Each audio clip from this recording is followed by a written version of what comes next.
शलाकया चक्षुरुन्मिलितं येन तस्मै श्रीगुरुवे नमः। श्रीचैतन्यमनोभीष्टं स्थापितं येन भूतले स्वयं रूपकदा मह्यं ददाति स्वपदान्तिकं। वन्देऽहं श्रीगुरो श्रीयुतापदकमलं श्रीगुरुन् वैष्णवांश्च श्रीरूपं साग्रजातं सहगणरघुनाथान्वितं तं सजीवं साद्वैतं सावधूतं परिजनसहितं कृष्णचैतन्यदेवं श्रीराधाकृष्णपादान् सहगणललिता श्रीविशाखान्वितांश्च। हे कृष्ण करुणा सिंधु दीनबंधो जगत्पते गोपेश गोपिकाकांत राधाकांत नमोस्तुते। तप्तकांचन गौरांगी राधे वृंदावनेश्वरी वृषभानुसुते देवी प्रणमामि हरिप्रिये। वाञ्छकल्पतरुभ्यश्च कृपा सिन्धुभ्यैव च पतितानां पावनेभ्यो वैष्णवेभ्यो नमो नमः। नमो विष्णुपदाय कृष्णप्रेष्ठाय भूतले श्रीमते भक्तिवेदांत स्वामीति नामिने। नमस्ते सरस्वती देवे गौरवाणी प्रचारिणे निर्विशेष शून्यवादी समस्त देश तारिणे। जय श्री कृष्ण चैतन्य प्रभु नित्यानंद श्री अद्वैत गदाधर श्रीवासादि गौर भक्तवृंद। हरे कृष्णा कृष्णा कृष्णा हरे हरे हरे राम राम राम हरे हरे। मुखं करोति वाचालं पंगुं लंघयते गिरिं यत्कृपातमहं वन्दे श्रीगुरुदीनतारिणं। न धनं न जनं न सुंदरीं कवितां वा जगदीश कामये मम जन्मनि जन्मनीश्वरे भवतात् भक्तिरहेतुकी त्वयि। तृणादपि सुनीचेन तरोरपि सहिष्णुना अमानिना मानदेन कीर्तनीय सदा हरि। हरे कृष्णा। आज हम पढ़ेंगे चैप्टर नंबर 3 वर्स नंबर 39, अध्याय 3 श्लोक संख्या 39। सभी श्लोक रिपीट करिए। आवृतं ज्ञानम एतेन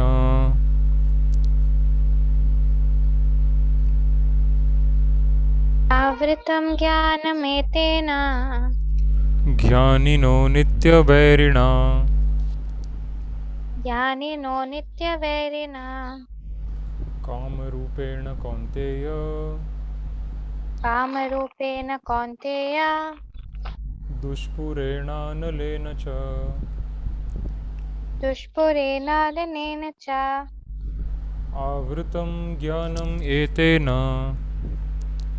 आवृतं ज्ञानमेतेन ज्ञानिनो नित्यवैरिणा ज्ञानिनो नित्यवैरिणा कामरूपेण कौन्तेय कामरूपेण कौन्तेय दुष्पुरेणानलेन च। दुष्पुरेणानलेन च। आवृतं ज्ञानमेतेन आवृतं ज्ञानमेतेन ज्ञानिनो नित्यवैरिणा ज्ञानिनो नित्यवैरिणा कामरूपेण कौन्तेय कामरूपेण कौन्तेय दुष्पुरेणानलेन च। दुष्पुरेणानलेन च। हरे कृष्ण। प्लीज इंग्लिश में पढ़िए। जी प्रभु जी। Translation. Thus a man's pure consciousness is covered by his eternal enemy in the form of lust, which is never satisfied and which burns like fire. Purport. It is said in the Manusmriti that lust cannot be satisfied by any amount of sense enjoyment, just as fire is never extinguished by a constant supply of fuel. In the material world, the center of all activities is sex, and thus this material world is called Maithunagara, or the shackles of sex life. In the ordinary prison house, criminals are kept within bars. Similarly, the criminals who are disobedient to the laws of the Lord are shackled by sex life. Advancement of material civilization on the basis of sense gratification means increasing the duration of the material existence of a living entity. Therefore, this lust is a symbol of ignorance by which the living entity is kept within the material world. While one enjoys the sense gratification, it may be that there is some feeling of happiness, but actually, that so-called feeling of happiness is the unlimited enemy of the sense enjoyer. Hare Krishna, Krishna Krishna, Hare Hare, हरे राम, राम राम, हरे हरे। जय Shri Prabhupada. Thank you प्रभु जी। जय Shri Prabhupada, thank you. Please Hindi में पढ़िए।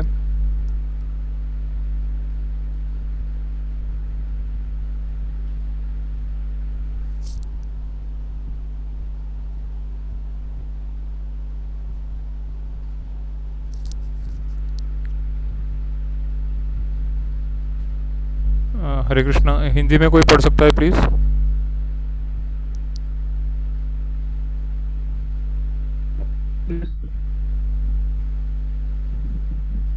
हरे कृष्णा। हाँ हरे कृष्णा, प्रभु जी आप पढ़ सकते हैं please? मेरी आवाज आती है? हाँ आवाज़ आ रही है पर कट रही है, प्रभु जी। आवाज़ कट रही है। बात। हाँ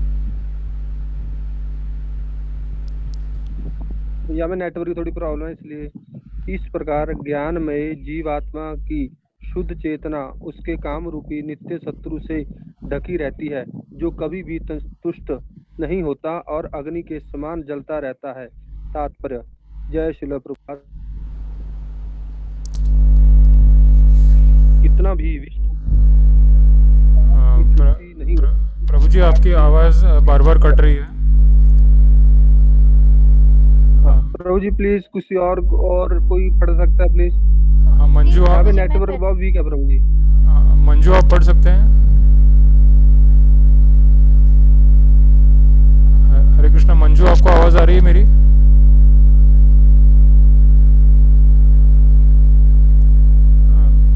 हरे कृष्ण प्रभु जी, मैं पढ़ती हूँ। हाँ पढ़ लीजिए। तात्पर्य। मनुस्मृति में कहा गया है कि कितना भी विषय भोग क्यों न किया जाए, काम को तृप्त नहीं होता, काम की तृप्ति नहीं होती। जिस प्रकार के निरंतर ईंधन जलाने से अग्नि कभी नहीं बुझती। भौतिक जगत में समस्त कार्यकलाप का केंद्र बिंदु मैथुन या काम सुख है। अतः इस जगत के मैथुनागार या विषयी जीवन की हठकार्य कहा गया है। एक सामान्य बंदी गृह में अपराधियों को छोड़ के भीतर रखा जाता है, बेड़ियों के भीतर रखा जाता है।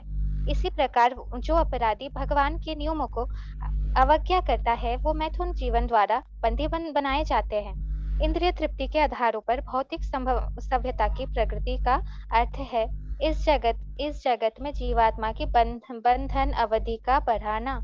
अतः ये काम अज्ञान का प्रतीक है, जिसके द्वारा जीवात्मा को इस संसार में रखा जाता है। इंद्रिय तृप्ति का उपभोग करते समय वो हो सकता है कि कुछ प्रसन्नता की अनुभूति हो, किंतु ये प्रसन्नता की अनुभूति ही इंद्रिय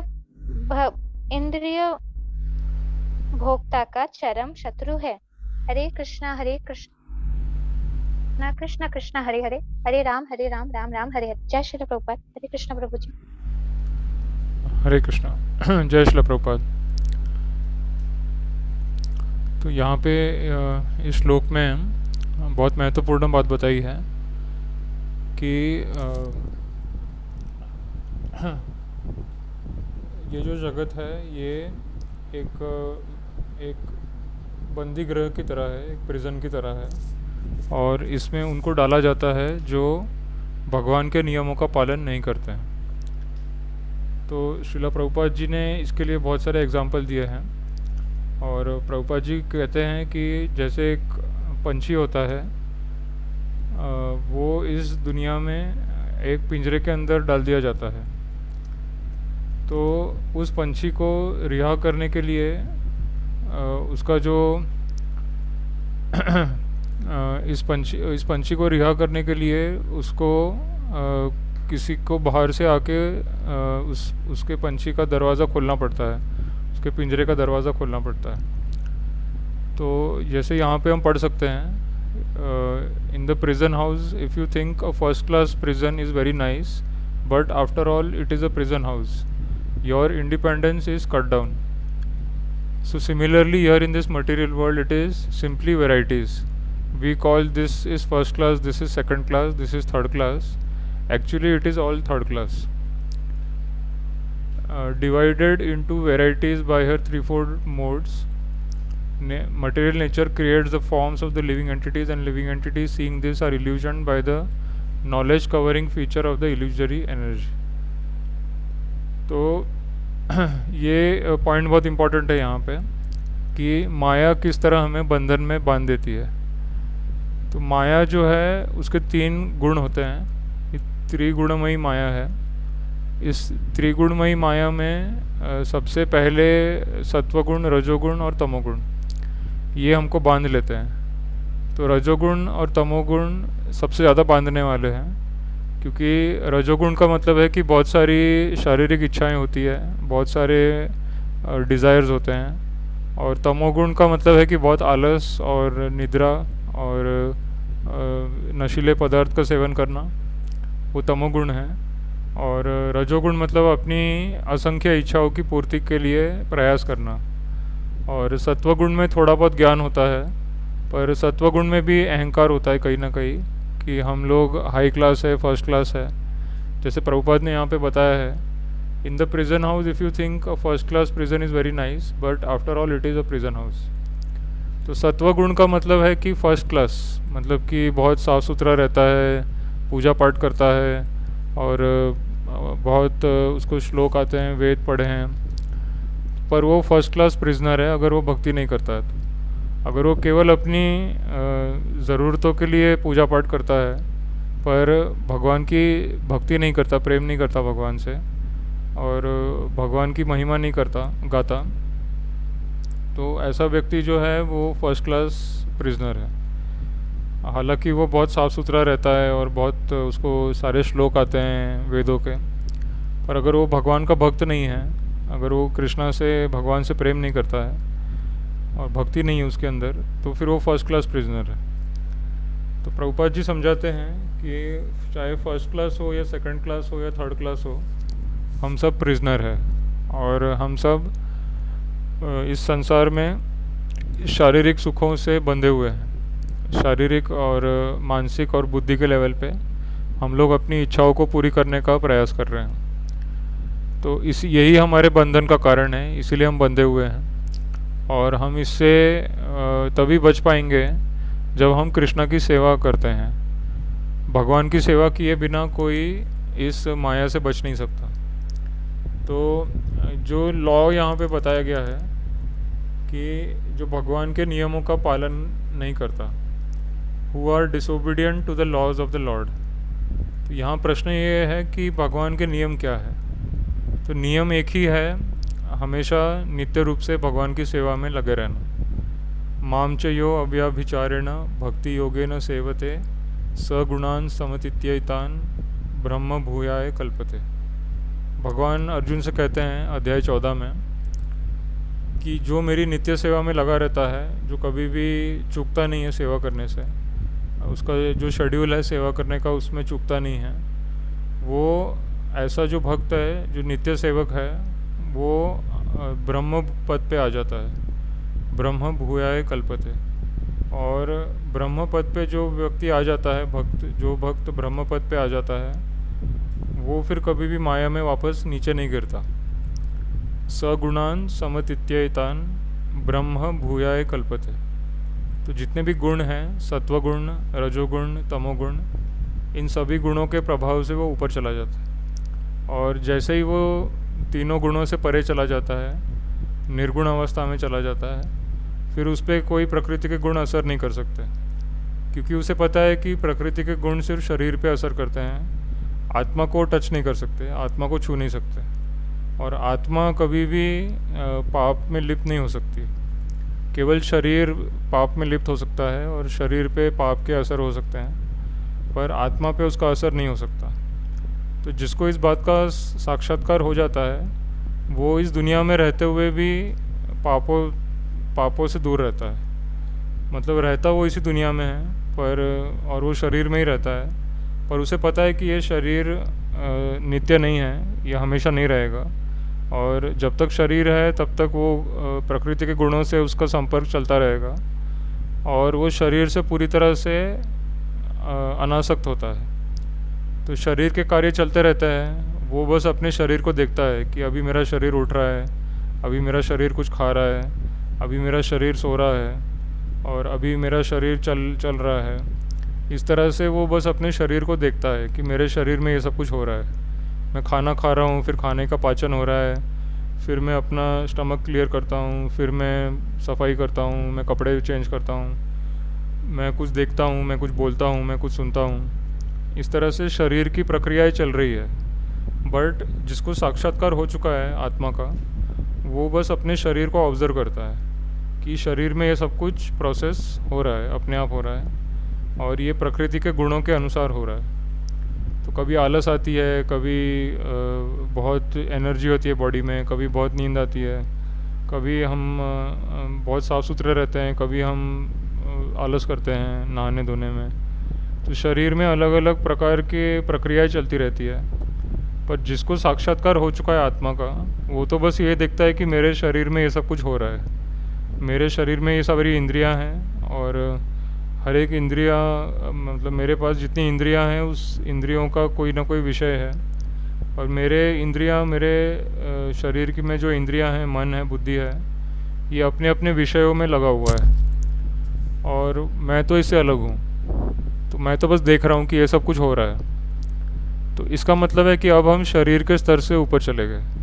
हम सिर्फ अपने बॉडी को ऑब्ज़र्व कर रहे हैं, अपने मन को, अपने विचारों को, अपनी बुद्धि को हम ऑब्ज़र्व कर रहे हैं कि मेरे मन में ऐसे विचार आ रहे हैं, मेरे शरीर से ये सारी घटनाएं हो रही है, मेरे शरीर से ये सारे काम हो रहे हैं और मैं खाना अंदर डाल रहा हूँ, फिर उससे पाचन हो रहा है वगैरह वगैरह। शरीर में ये सब कुछ होते जा रहा है बस, और मैं तो इससे अलग हूँ। जैसे हम देखते हैं कि कोई गाड़ी चलती है, तो गाड़ी चलती है तो हम उसको देखते हैं कि उसमें ड्राइवर जाके बैठा, उसने गाड़ी स्टार्ट की, उसने खिड़की नीचे की, फिर उसने हेडलाइट चालू की, फिर उसने गाड़ी का एक्सीलरेटर बढ़ाया, फिर पहले गियर में डाला, फिर दूसरे गियर में डाला, फिर उसने ब्रेक मारा, फिर ब्रेक मार के उसने कहीं पे गाड़ी रोक दी, फिर वो गाड़ी से बाहर निकला। तो ये सब हम सिर्फ देखते हैं, पर हम उसमें इन्वॉल्व नहीं हैं, हम सिर्फ देख रहे हैं उसको कि ऐसा हो रहा है। उसी तरह से ये शरीर एक गाड़ी की तरह है। अब जिसको आत्मा का साक्षात्कार हो गया है, वो बस देखता है कि इस शरीर में सारी घटनाएं हो रही है। मैं सुबह उठता हूँ, फिर मैं सुबह ब्रश करता हूँ, फिर नहाता हूँ, फिर मैं कपड़े चेंज करता हूँ, फिर मैं कुछ खाना बनाता हूँ, खाना खाता हूँ, फिर मैं कुछ काम करता हूँ, फिर मैं सो जाता हूँ। इस तरह से पूरे दिन में शरीर में कोई ना कोई एक्टिविटी हो रही है और ये शरीर एक गाड़ी की तरह है। तो मैं तो बस देखता जा रहा हूँ कि ऐसा ऐसा हो रहा है और मैं तो इससे अलग हूँ। तो इसको कहते हैं आत्मा साक्षात्कार, कि मुझे अब आत्मा का साक्षात्कार हो गया है कि मैं शरीर नहीं हूँ, मैं शरीर से अलग हूँ। अब प्रश्न ये उठता है कि अगर मैं शरीर से अलग हूँ तो एक्चुअली इस शरीर के साथ मुझे करना क्या है, मुझे इससे क्या, मतलब इसका उद्देश्य क्या है, मुझे एक गाड़ी क्यों मिली है। अब गाड़ी, जैसे गाड़ी का एग्जाम्पल है प्रभुपाद देते हैं अपने लेक्चर में, तो गाड़ी का उद्देश्य होता है हमें एक जगह से दूसरी जगह ले जाना। तो अभी हमको ये शरीर यहाँ मिला है इस दुनिया में, ये शरीर एक गाड़ी की तरह है। अब इस गाड़ी को हमें कहाँ ले जाना है, हमें भगवान के चरणों में ले जाना है। तो इसलिए मंदिर बनाया जाता है, या फिर घर में ही मंदिर होता है, या फिर घर के बाहर कोई मंदिर होता है जहाँ पे भगवान का विग्रह होता है, वहाँ पे भगवान की आरती पूजा होती है, सेवा होती है, वहाँ पे मुझे अपने शरीर को ले जाना है। तो ये जो गाड़ी मुझे मिली है, ये जो शरीर मुझे मिला है, इसका उद्देश्य ये है कि मैं इस गाड़ी को चला के भगवान तक चला जाऊँ और भगवान के सामने प्रणाम करूँ और भगवान के सामने समर्पण कर दूँ। और फिर इस शरीर में जो इंद्रियां हैं, हाथ पैर आँखें कान नाक सब ज़बान सब कुछ, जो मुझे इस शरीर में जो भी इंद्रियां हैं उससे मुझे भगवान की सेवा करनी है। तो यही इसका उद्देश्य है, इसके अलावा और कोई उद्देश्य नहीं है। इस शरीर को मुझे चला के भगवान तक ले जाना है, भगवान के सामने प्रणाम करना है, उनकी सेवा करनी है और उन्हीं के स्मरण में, उन्हीं की सेवा में इस शरीर को इस्तेमाल करना है। यही भगवान ने गीता में बोला है, मन मना भव मद भक्तो मध्याजी माम नमस्कुरु माम ए वैश्यसी सत्यम ते प्रतिजाने प्रियोसी में सर्वधर्मान परित्यज्य माम एकम शरणम रज अहम त्वाम सर्व पापेभ्यो मोक्षयिष्यामि मा शुच। तो ये हमारे शरीर का उद्देश्य है मुझे इसे चला के भगवान के पास ले जाना है। जैसे हमारे पास गाड़ी होती है, हम गाड़ी चला के मार्केट में ले जाते हैं, फिर मार्केट में हम अपने हाथ पैर से मतलब किसी दुकान में जाते हैं, फिर हाथ से कुछ लेते हैं, कुछ देखते हैं, कुछ सुनते हैं, कुछ खरीदते हैं। तो हम अपने शरीर की इंद्रियों का इस्तेमाल करते हैं, बट एक्चुअली वो सब करने से हमें बुढ़ापा ही मिलता है और मृत्यु ही मिलती है। लोग बस पैसा कमाते हैं, शॉपिंग करते हैं, पैसा खर्च करते हैं, बूढ़े हो जाते हैं, मर जाते हैं। यही चलता रहता है, क्योंकि उन्हें पता ही नहीं है कि गाड़ी क्यों मिली है, ये जो शरीर मिला है ये क्यों मिला है, उनको पता ही नहीं है। उसी तरह से हमको ये समझना है कि ये शरीर एक्चुअली भगवान के पास जाने के लिए मिला है। भगवान के पास जाओ, उनका विग्रह देखो, उनकी पूजा करो, उनके ऊपर माला चढ़ाओ, उनका कीर्तन करो, उनका प्रसाद खाओ, उनका प्रसाद बांटो, उनके बारे में सबको बताओ और भगवान की सेवा करो। इसीलिए हमें शरीर मिला है, इसलिए बोलने की शक्ति मिली है, इसलिए देखने की शक्ति मिली है, सुनने की शक्ति मिली है। ये सब हमको क्यों मिला है? ताकि हम इसको भगवान की सेवा में इस्तेमाल करें। तो ये ही लॉ ऑफ द लॉर्ड है। मतलब यहाँ पे जो लिखा है कि those who are disobedient to the laws of the lord. तो लॉर्ड का मतलब है कि जैसे लैंडलॉर्ड होता है, मालिक होता है, मालिक। तो मालिक कुछ नियम बनाता है कि जो नौकर है उसको ये सारे काम करने हैं और उसको मालिक की इस तरह से सेवा करनी है। तो भगवान भी हमारे मालिक है, कृष्णा हमारे मालिक है, और उनका नियम बहुत सिंपल है। मन मना भव मद भक्तो मध्याजी माम नमस्कुरु। मुझे प्रणाम करो, मेरी सेवा करो, मुझे याद करो, मेरा दर्शन करो, मुझे सब कुछ अर्पण करो।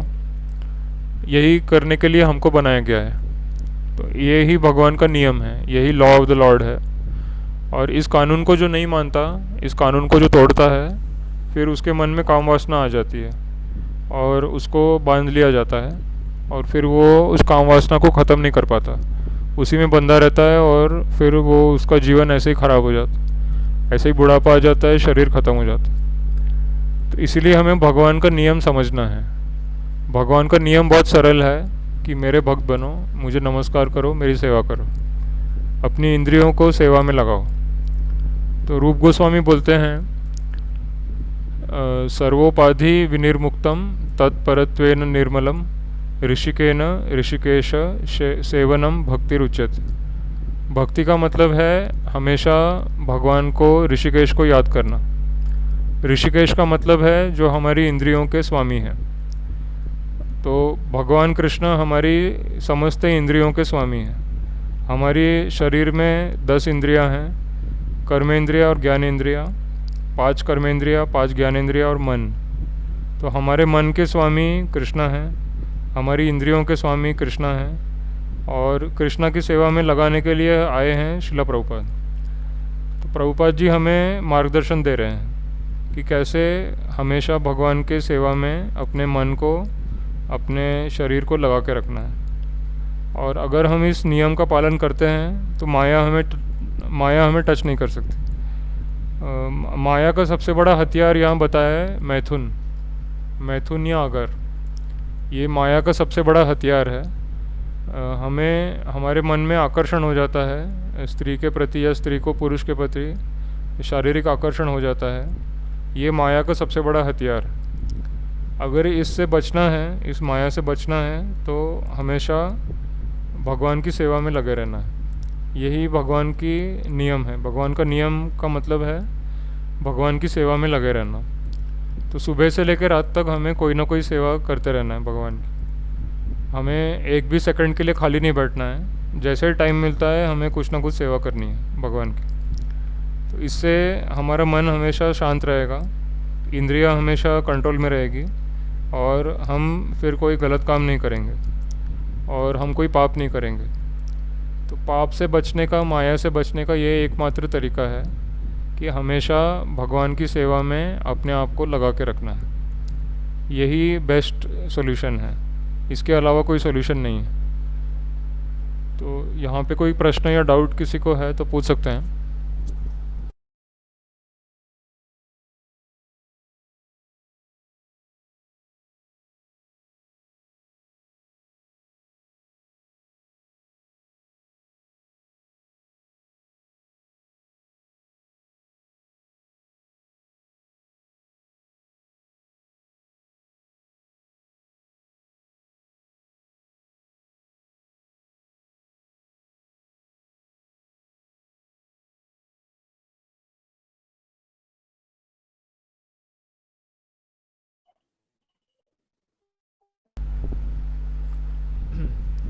हरे कृष्णा। किसी को प्रश्न नहीं है तो अगला श्लोक पढ़ेंगे। अध्याय 3 श्लोक संख्या 40, चैप्टर 3 वर्स नंबर 40। सभी श्लोक रिपीट करिए। इंद्रियाणि मनोबुद्धिर इंद्रियाणि मनोर्बुद्धि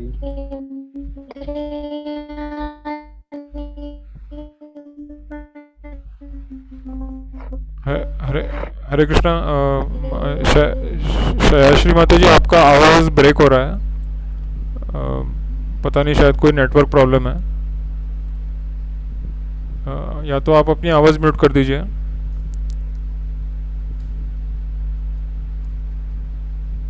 इंद्रियाणि मनोबुद्धिर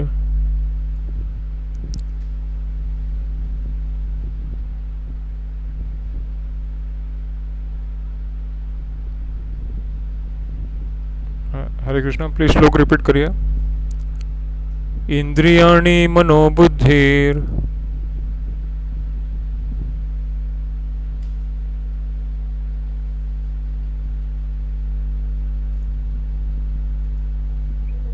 इंद्रियाणिर्मनोर्बुद्धिः अस्याधिष्ठानमुच्यते। इंद्रियाणि मनो अस्याधिष्ठानमुच्यते। एतैर्विमोहति एष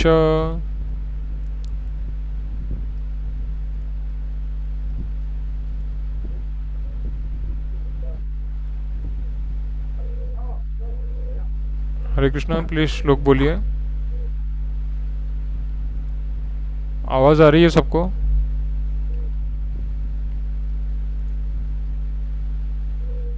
डॉक्टर प्रभु जी,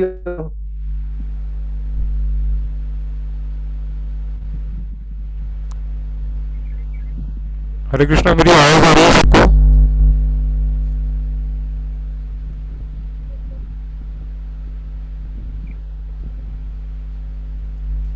आवाज क्लियर नहीं है प्रभु। हरे कृष्णा, मेरी आवाज क्लियर है सबको?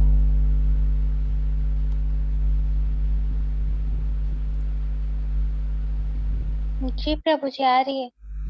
थोड़ा डिस्टॉर्टेड आ रही है प्रभु जी। एक मिनट। तो हम ऐसा करते हैं, हम क्लास आज यहीं पूरी करते हैं। हम कल कंटिन्यू करेंगे, शायद नेटवर्क में प्रॉब्लम है। श्रील प्रभुपाद की जय। ग्रंथराज श्रीमद् भगवद गीता यथारूप की जय।